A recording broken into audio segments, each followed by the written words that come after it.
You're listening to From Pain to Possibility with Susi Hately. You will hear Susi's best ideas on how to reduce or even eradicate your pain, and learn how to listen to your body when it whispers, so you don't have to hear it scream.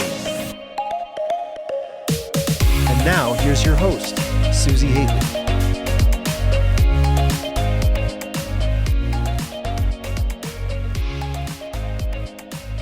With this episode, I want to dig into this concept of why am I not through this already? Why am I not out of pain yet? Why have I tried all these things and seen all these professionals and I'm still not through this already? I want to look at two concepts and then a few strategies that you can play with and consider to help yourself. So the first one that I want to chat about is this idea of what happens when a human tries to fix a problem or sort out a problem. And this is a very human thing that we, as all humans, do. There's a problem, we want to solve it, we want to fix it, get it over with, and then carry on with our life. And oftentimes, when we have a physical problem, that can happen, right? We go to our chiropractor or physical therapist or acupuncturist or osteopath or massage therapist, and the thing that's bugging us gets worked out and we feel really good.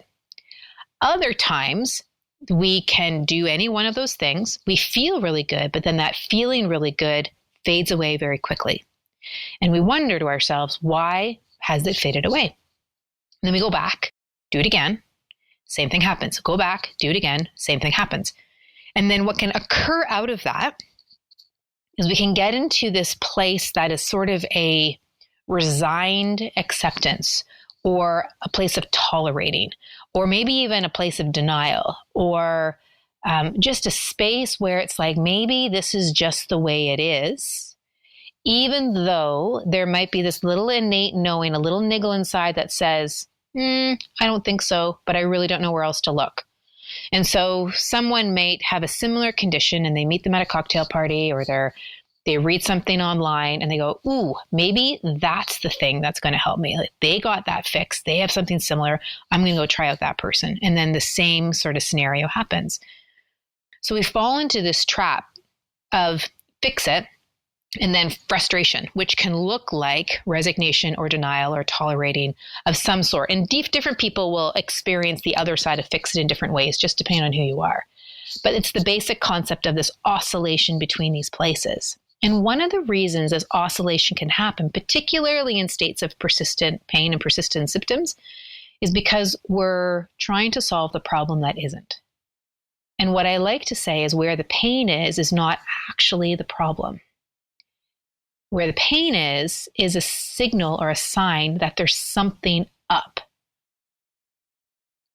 Where the actual issue or the correlating pieces that are very, very significant in terms of helping solve the issue is under our level of awareness. And so we go about trying to solve these symptoms, trying to resolve them, and yet we're only working at it from the superficial place. We're not actually uncovering what actually else is going on and correlating to that scenario. Yeah? So in the process of getting better, there's this piece of awareness that's really, really vital. And I'll talk about that in a moment. Just leave it as a bumper sticker here for now, is that we can't change anything we're not aware of.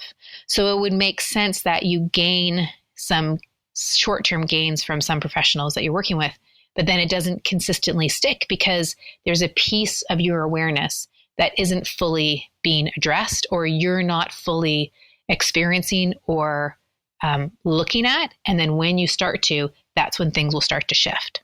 Okay, we'll talk about that, the rest of that in the awareness piece in a moment. The second piece that's really important is that we can sometimes have a really wonky relationship between expectation and reality. So we can have an expectation that, let's say for a yoga teacher, I'm a yoga teacher or I'm a health professional. I should know better. I'm smart. I'm educated. I've had all this training. I should be able to do and figure this out. And in reality, that's not happening. Or I've done all this training. I should understand movement. I should understand function. I should understand strengthening or mobility.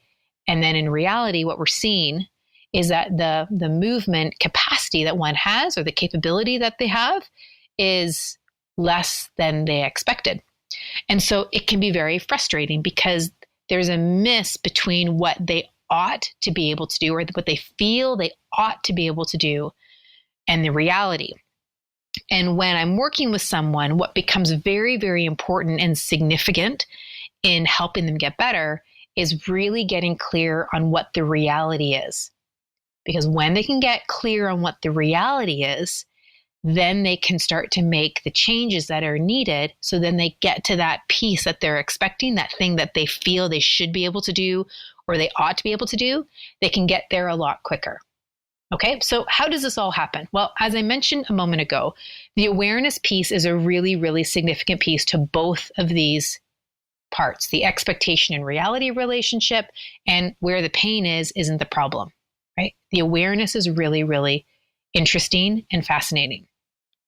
If you want to get out of the fix-it space, if you want to get out of the resignation space, there needs to first be an awareness that there is a problem, and you can recognize that there is clearly a problem. Now, the reason I say that, this might seem obvious, but the reason I say this is because when people can get stuck in resignation or tolerating or numb, a lot of times they won't say that there's a problem. It's just kind of like, well, it just is what it is.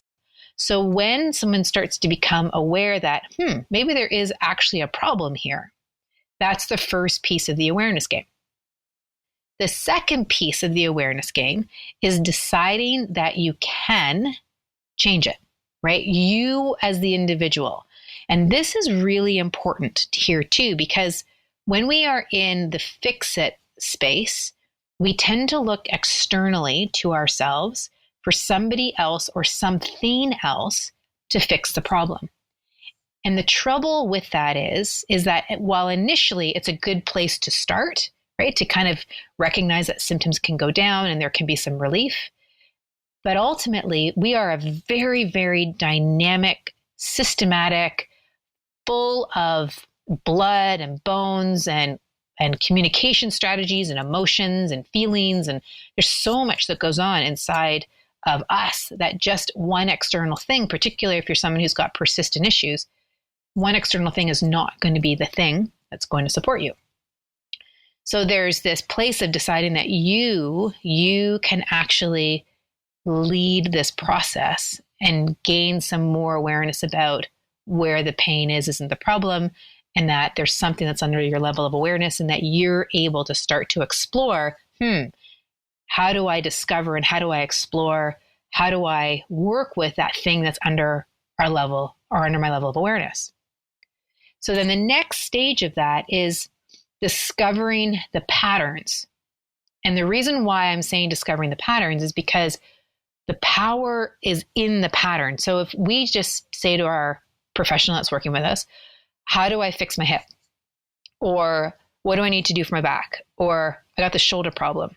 If you have a persistent issue, very rarely is the issue only in that one joint structure. Because what tends to happen when we have an issue that has long-standingness to it, it's got some stamina around being a persistent issue, is that you've borrowed from other areas of your system to be able to live your life. Because if there's a limitation in patterning, or if there's a dysfunctional movement pattern, chances are you're compensating somewhere else so that you can continue to live your life. It's one of the beauties of the way our neuromuscular system is set up, is that we can borrow from other areas, compensate in other areas to enable us to keep moving forward. Now, the trouble with that, though, on the flip side, is that when we do that, we tend to get weaker. So say, for example, you have a right hip issue. It's not uncommon for you to move out of that right hip and into loading through your left side a lot more. And then that left side can become more tired and more fatigued because it's bearing more of the load. And in the early stages of rehab, well, that can be a really good thing because it's helping the original injury area heal. If that pattern isn't improved, then that becomes a bit of an issue. So then if that opposite hip now is taking the load and it's starting to get pooped out, then it can have a greater opportunity for injury, or just getting pooped out because it's carrying the load that the other hip should be doing. So then what happens is we'll find another creative way to help the compensating hip do the job of the original hip, And so that might be up into the rib cage. It might be a cross pattern. It might be a pattern that goes up the same side of the body. It might be a bracing pattern through the breath or through the rib cage or through the jaw, maybe something through the feet. I mean, it could go in any direction. But the key here is that we can start to see some of the patterns that are contributing to the issue at hand. And then as we start to see some of these patterns, we can then start to refine the patterns. And when we refine the patterns, we improve the motor control and the motor coordination. So the communication between the brain and the body of how it's meant to move.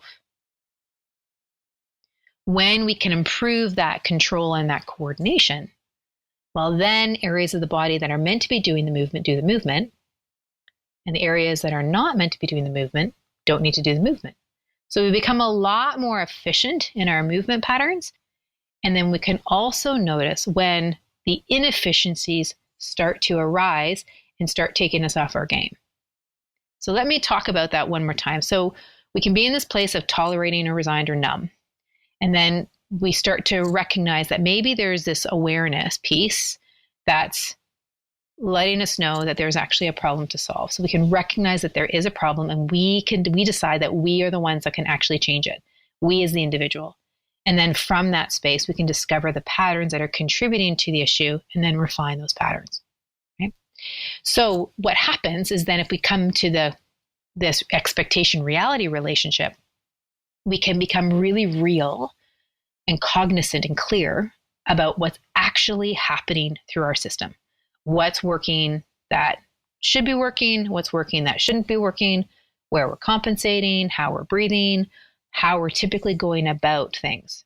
And then at that reality, when we're there, we can be real about what's happening. Then when we intervene, it's much, much more effective rather than trying to keep pushing for something that's way outside of what our integrity or physical integrity can actually do. Because if you're trying to do an activity and you don't have the structural integrity to do it, then the way that force load is being absorbed and dissipated and transferred through your body is just not going to be as efficient as if you're moving better, right? And so if we can get those underlying coordinating patterns cleaned up and working better, then your ability to gain strength becomes much, much, much easier. Then what starts to happen is because you've had success and you feel your symptoms decreasing and you feel the gains happening, you feel the new patterns, you've got an inner locus of control that's growing and growing and growing, that you are the one that is aware, you are the one that's cognizant of the way that you move and the way that you are, then that reality starts to improve and you can now have a new expectation about what's possible for your life. And then the size of the problem that you're now trying to solve is a lot smaller.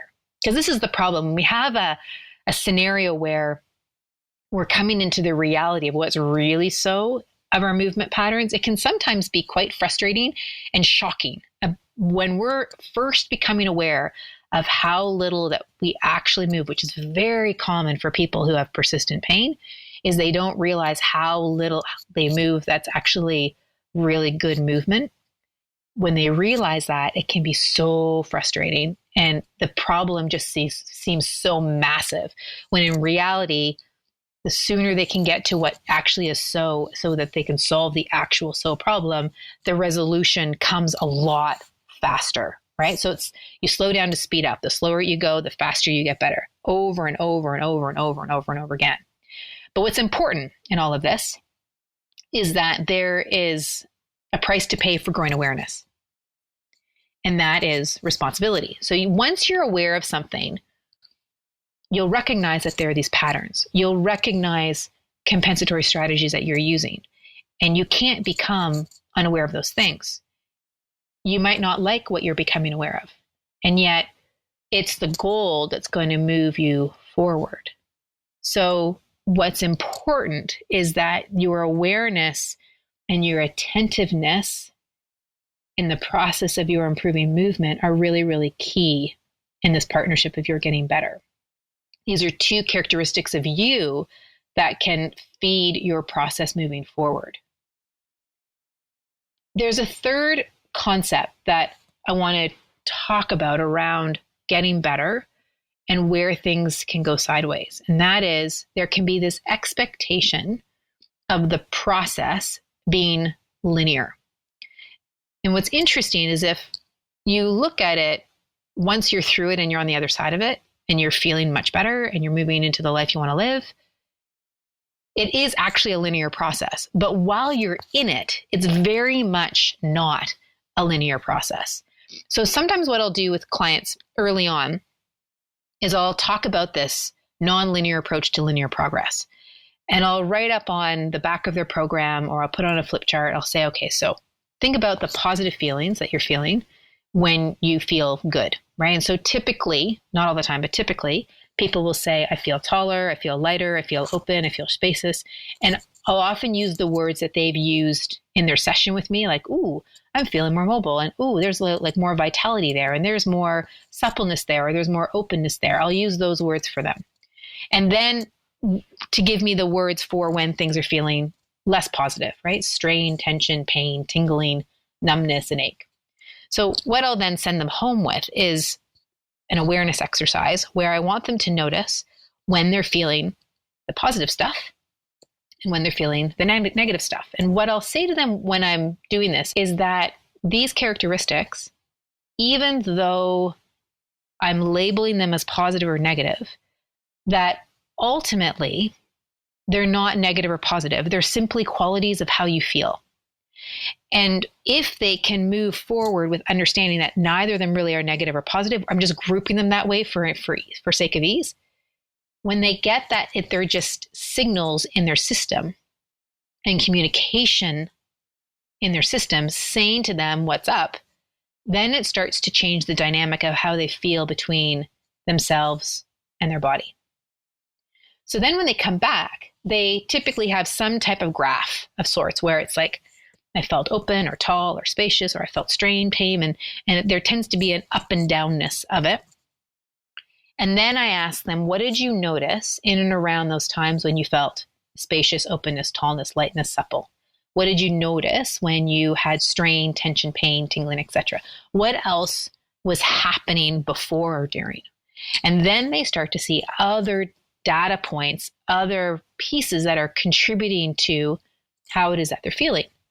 So then what starts to occur is they start to see how their whole life and how their practice and who and how they are contributing to what they're feeling, which becomes even more of a insight into how they have this scenario that they have, and they can become a lot more neutral about the scenario. Rather than feeling and seeing and experiencing their symptoms increasing, they can start to see other factors that are related to them, right? And so then they can start to make better and better choices for themselves based off of the actual data that they have.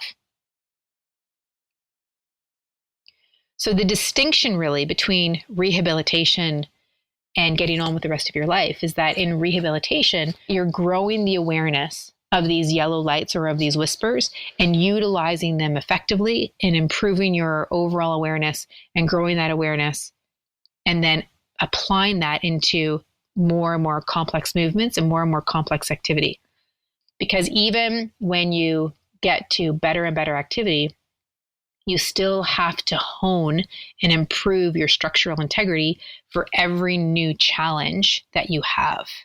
Because for every level you get to in terms of your ability to move, there tends to be more opportunity for you to explore your capacity. And yet the integrity that you have at the level that you're at now doesn't necessarily match where that new opportunity is taking you. So you have to stay really present and aware to how you're feeling so that you can continue to give yourself the recuperative time or the recuperative exercise to be able to rest and regenerate and be ready for the next day. So it's really not about find it and then fix it. And then when find it and fix it doesn't work, then it's not about F it. Rather, this idea of being aware and attentive and conscious and deliberate in what is that you're experiencing so that you can become aware of where the problem actually is. You can discover patterns of movement. You can refine those patterns of movement. You can discover those whispers and yellow lights.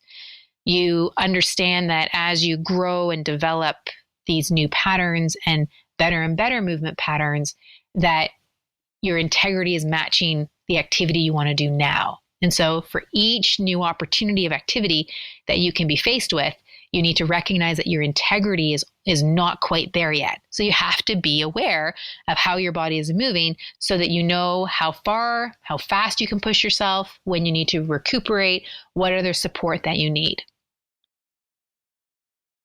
Bottom line is this. There is a price of growing awareness. Sometimes it can totally suck to become aware of things, particularly when reality feels so far away from the expectation of what you really think you should be able to do. But the good news is this: facts don't stop existing simply because you're ignoring them. You don't just shove those symptoms aside and not assume that they're not going to come back, right?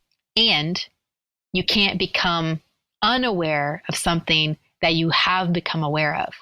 So allow yourself to pay attention, to become aware, to start integrating that awareness outside of the time that you are with the professional that you're working with. So whomever that is. So when they're working on you and you get the relief, so whether it's an adjustment or a massage, or you have some dry needling done, or you have any number of things that are available out there for you, is start to pay attention to when that good feeling starts to fade. Because it will, right? Because the relief that you've received from the professional is just a tiny step in changing the pattern. So you need to be able to notice when that good feeling starts to fade. And then as that good feeling starts to fade, notice what else of significance is contributing to that, right? Or correlating to that.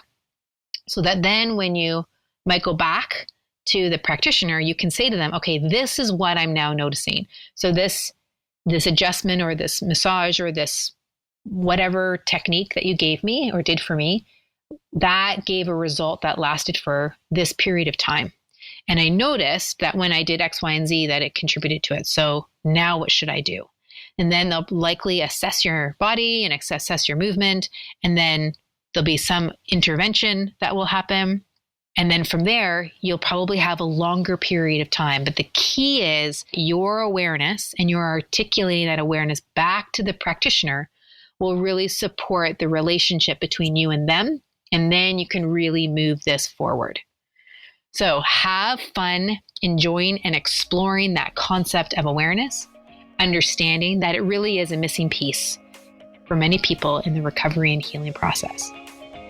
Now, if you would like my help in uncovering some of the things that you're not aware of so you can grow your own attentiveness and awareness for what's going on through your system, then send us a note to health@functionalsynergy.com. And if you're a medical professional or you're a yoga teacher who wants to be integrating these concepts into your practice, then also send us a note. We'd be happy to have a chat with you about how you can integrate therapeutic aspects of yoga into your current practice.